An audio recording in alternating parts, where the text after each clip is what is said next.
The Last Jedi received plenty of justifiable criticism, but regardless of what people thought of the movie as a whole, I saw a lot of people talking about how cool this particular scene was.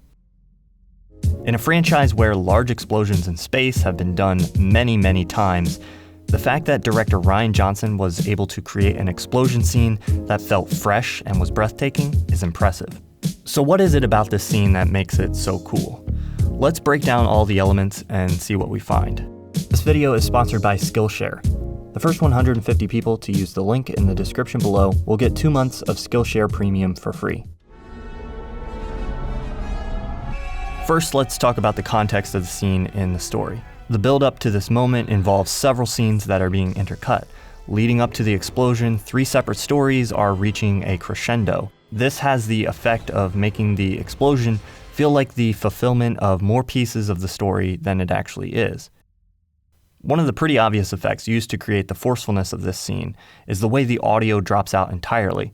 Surrounded on either side by music, dialogue, and sound effects, the suddenness of the silence in this moment creates a heavy impact on the audience. But the most brilliant piece of why this explosion looks so cool is also one of the most subtle parts. To understand what's going on, we need to talk about a technical part of cameras for a moment. When working with physical cameras, a burst of light like the kind that comes from an explosion can present a challenge. The light from an explosion can be much brighter than the ambient light of a nighttime scene, sky, or even daylight scene. So to compensate for this, a cinematographer would have a few options. The first would be to set the exposure like they normally would for a scene and just let the brightness of the explosion be overexposed. J.J. Abrams uses this method in The Force Awakens in these shots. Here's a real-life example. In this footage of a nuclear explosion, the camera's exposure is set for a daylight scene. Because the explosion is so much brighter, the image is completely blown out for a few seconds. The second option would be to set the exposure for the brightness of the explosion and let everything else in the scene be darker or in silhouette as a result. Abrams also uses this effect in this shot from The Force Awakens. The third option would be to ramp or change the exposure as the explosion is happening. A camera with auto exposure controls does this kind of thing. You can see it in action by pointing your phone at a light bulb and then turning it on. This is the effect Rian Johnson uses for the scene in The Last Jedi. When you're dealing with a virtual camera and digital effects like Rian Johnson would have been in this scene, it's technically possible to artificially adjust the brightness of the explosion so you don't have the exposure problem like you would in real life. This is done quite often in the original Star Wars trilogy and the prequels. In this shot, if the camera were to expose for the brightness of the explosion, we wouldn't be able to see the stars in the background at all, which are comparatively dim. This can look artificial, so instead Johnson chooses to have a virtual camera adjust to the brightness of the explosion as it happens, causing a brief moment of overexposure before the camera adjusts to the brightness of the explosion, leaving everything else in the scene in darkness. Notice how the stars, which can be seen before the explosion, can't be seen after the camera's exposure adjusts. I think this kind of subtle detail lends a realistic quality to the sequence of shots, making the explosion feel grounded within a physical reality and emphasizing how bright the explosion actually is.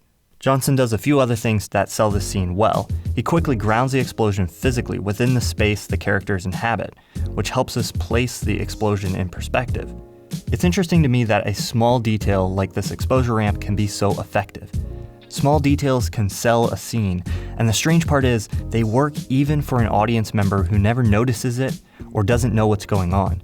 Even if you have no idea how a camera works, whenever you use your phone camera or any kind of video camera, you pick up small clues about how things look. If the exposure of an explosion and the scene had been artificially balanced, something might have looked a little bit off to the average audience member, but they probably wouldn't have been able to explain why.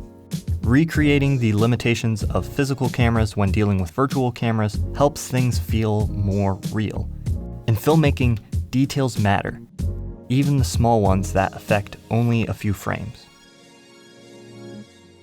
I love to learn, and it's a big part of why I love doing this channel. I get to learn about stuff and relay what I'm learning to you. This video's sponsor, Skillshare, is a great way to continue learning. Skillshare is an online learning community with over 19,000 classes on a huge variety of topics. Recently, I've wanted to improve my voiceover skills, and there are several Skillshare classes that have been a huge help already. If you've been a viewer of this channel for a while, you might appreciate some of the film production classes. Whether it's editing, cinematography, or screenwriting, you'll find a lot that will help you get better at your craft. Premium membership begins around $10 a month, but the first 150 people to sign up with the link in the description will get 2 months of Skillshare for free.